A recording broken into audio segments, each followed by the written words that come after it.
तो hello guys, जय श्री कृष्णा, राधे राधे। कैसे हैं आप सब? आई होप आप सभी बहुत अच्छे होंगे। तो मैं भी बहुत अच्छी हूँ। तो मैं जैसे कि आपको बताना चाह रही हूँ कि आपको पता होगा, आप लोग सोच रहे होंगे कि मेरा ब्लॉग नहीं आ रहा है काफी टाइम से, मतलब बहुत टाइम हो गया, 7-8 महीने हो गए हैं जब से मेरा ब्लॉग नहीं आ रहा है। तो मैं आपको ये बताना चाह रही हूँ कि मेरा ब्लॉग क्यों नहीं आ रहा था। उसका एक कुछ रीजन था जिसकी वजह से मैं ब्लॉग नहीं डाल पा रही थी, जिसकी वजह से मैं के सोशल मीडिया पे एक्टिव नहीं थी। तो मैं आपको ये बताना चाह रही हूँ कि आप सभी के लिए एक सरप्राइज है, जिसकी वजह से मैं ब्लॉग नहीं डाल पा रही थी। ठीक है। तो वो सरप्राइज मैं आपको दिखाती हूँ। बिल्कुल ये है वो सरप्राइज। तो ये है वो सरप्राइज जिसकी वजह से मैं ब्लॉग नहीं डाल पा रही थी। तो कैसा लगा आप सबको, आप मुझे जरूर बताना ये सुन के। मतलब तो मेरा 9th मंथ चल रहा है, इस वजह से मैं ब्लॉग नहीं डाल पा रही थी। तो मेरे साथ मतलब ये पूरे 9 मंथ बहुत सारी चीजें हुई हैं, जो मैंने बहुत सारी चीजें फेस करी हैं। मैं आपको जरूर दिखाऊंगी कि 9 मंथ मेरे साथ क्या क्या हुआ। और ऐसा है ना, पता मतलब एक तो कहते हैं ना, हमें एक्सपीरियंस ना हो। फर्स्ट टाइम जब होता है तो हमें एक्सपीरियंस नहीं होता कि हमारे साथ क्या चीजें हुई हैं, क्या चीजें नहीं हुई। तो मेरे लिए लाइक स्टार्टिंग के 3 मंथ तो बहुत ज़्यादा डिफिकल्ट थे, बहुत ज़्यादा ही डिफिकल्ट, कि मतलब कैसे होगा, कैसे नहीं होगा। और आप मानोगे नहीं कि मैं ये सोचती थी कि मेरा कैसे टाइम निकलेगा, मतलब ये 9 मंथ मेरे कैसे निकलेंगे। बट सीरियसली मुझे पता ही नहीं चला कि मेरे ये 9 मंथ, अब मेरा 9 मंथ चल रहा है, मुझे बिल्कुल पता ही नहीं चला कि मेरे 8 मंथ कंप्लीट भी हो चुके हैं। और बहुत मतलब मैं तो इतनी एक्साइटेड हूँ ना, स्टार्टिंग में इतनी एक्साइटेड नहीं थी, लेकिन जब से मूवमेंट होना, बेबी मूव करना, लाइक बहुत सारी चीजें हैं, इस वजह से मैं बहुत एक्साइटेड हूँ, बहुत ज्यादा एक्साइटेड हूँ मिलने के लिए। और अभी तो फिलहाल देखते हैं, अभी 9 मंथ चल रहा है। डॉक्टर ने अभी फिलहाल तो कुछ डेट दी है मेरे को, बट मैं वो डेट अभी बताऊंगी नहीं आपको, जल्दी बताऊंगी। मैं आपको नेक्स्ट ब्लॉग में पक्का डेट बताऊंगी। तो मैं क्या कहते हैं, मतलब इतनी। और आपको पता है, मैं फिलहाल मैं अपने ससुराल में भी नहीं हूँ। मैं अभी अपनी मम्मी के पास आई हूँ, दिल्ली। मैं अपनी मम्मी के पास आई हूँ क्योंकि मुझे ऐसा लगता है कि ऐसी बात नहीं है कि ससुराल में भी मतलब चीजें नहीं होती, मतलब केयरिंग वेयरिंग सब होता है। बट कहते हैं ना कि एक माँ की जरूरत सबको ही होती है, नो। सबको एक माँ की नीड होती है। तो मेरा तो फर्स्ट एक्सपीरियंस है, मतलब सबका ही फर्स्ट होता है, ऐसी बात नहीं है।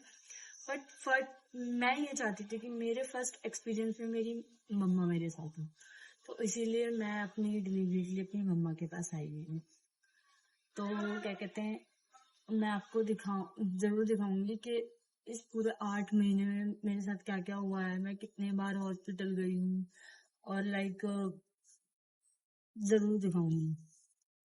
तो क्या कहते हैं, आप मुझे, वैसे सच बताऊं तो मैं तो ये चाहती हूँ कि मेरे बेबी गर्ल है। ठीक है, अब बाकी वो कहते हैं ना, जो भी हो जाए, कबूल तो सब है। कुछ भी हो जाए, चाहे लड़का हो या लड़की हो, हमें तो हर चीज अच्छी लगेगी। बट एक खुद की वो होती है ना इच्छा, बेबी गर्ल की, वो मेरी है कि बेबी गर्ल हो, क्योंकि मैं उसे अपनी तरह बनाना चाहती हूँ उसको। और रही बात मेरे हस्बैंड की, तो उनका भी कहना यही है कि कुछ भी हो जाए, हमें तो कुछ भी चलेगा, लाइक कुछ भी चलेगा। और मतलब क्या ही बताऊं यार, मैं बहुत सारी चीजें फेस कर रही हूँ, बहुत सारी चीजें।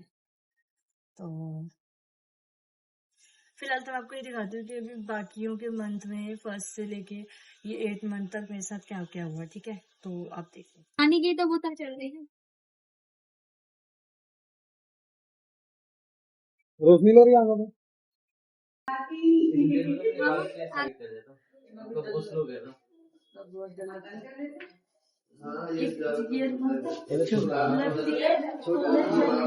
तो आपने जैसे देखा कि क्या कहते हैं, कितने बार मतलब मेरी तबीयत खराब हुई है, और मैं कितने बार एडमिट हुई हूँ हॉस्पिटल में। कम से कम 2 से 3 बार तो मैं एडमिट हो चुकी हूँ।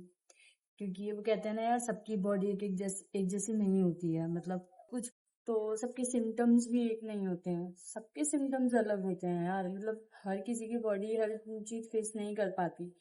तो इसीलिए प्लीज सबको मैं यही बोलूंगी कि प्लीज आप किसी को ये मत बोला करो कि हमारे टाइम हम तो ऐसे नहीं थे, हम तो वैसे नहीं थे, हम तो ऐसे रह लेते थे, हमारी कंडीशन तो ऐसी नहीं थी, तुम ऐसे क्यों रहती हो।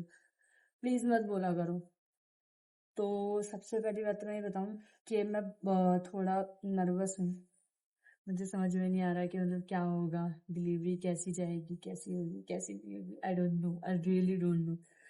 तो मैं सबसे ज्यादा एक बात बोलना चाहूंगी कि हमें हमें इस सिचुएशन में ना सपोर्ट की बहुत जरूरत होती है। तो मैं तो ये बोलूंगी कि मेरे हस्बैंड का सपोर्ट मेरे पास बहुत है। मुझे हर एक चीज में सपोर्ट करते हैं। वो हर वक्त मुझे कहते हैं ना, संभालते रहते हैं। हर वक्त मुझे यही चीज बोलते हैं कि टेंशन मत ले, मैं हूँ, टेंशन मत ले, मैं हूँ। और सच कहूँ तो मैं पता है मेरे को 1.5 महीना हो गया है अपने हस्बैंड के बिना रहे। मैं दिल्ली आ गई थी समथिंग अपने 7 मंथ के लास्ट में दिल्ली आ चुकी थी मैं। तो जब से मैं अपने हस्बैंड के बिना ही हूँ।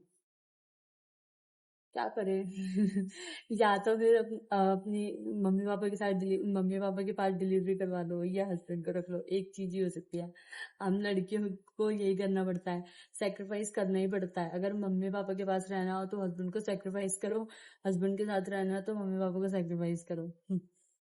तो बस इस वजह से तो देखते हैं, अब कुछ पता नहीं है फिलहाल क्या होगा क्या नहीं होगा, कैसे क्या है बताऊंगी मैं फिर। और देखते हैं, शायद मुझे मंडे को हॉस्पिटल भी जाना पड़ेगा। मंडे नहीं तो वेडनेसडे। तो मैं आपको जरूर दिखाऊंगी, बताऊंगी कि वहाँ क्या होगा क्या नहीं होगा। या मुझे एक्चुअली नॉर्मल चेकअप के लिए जाना है तो मैं आपको जरूर दिखाऊंगी। ठीक है, तो तब तक के लिए बाय बाय।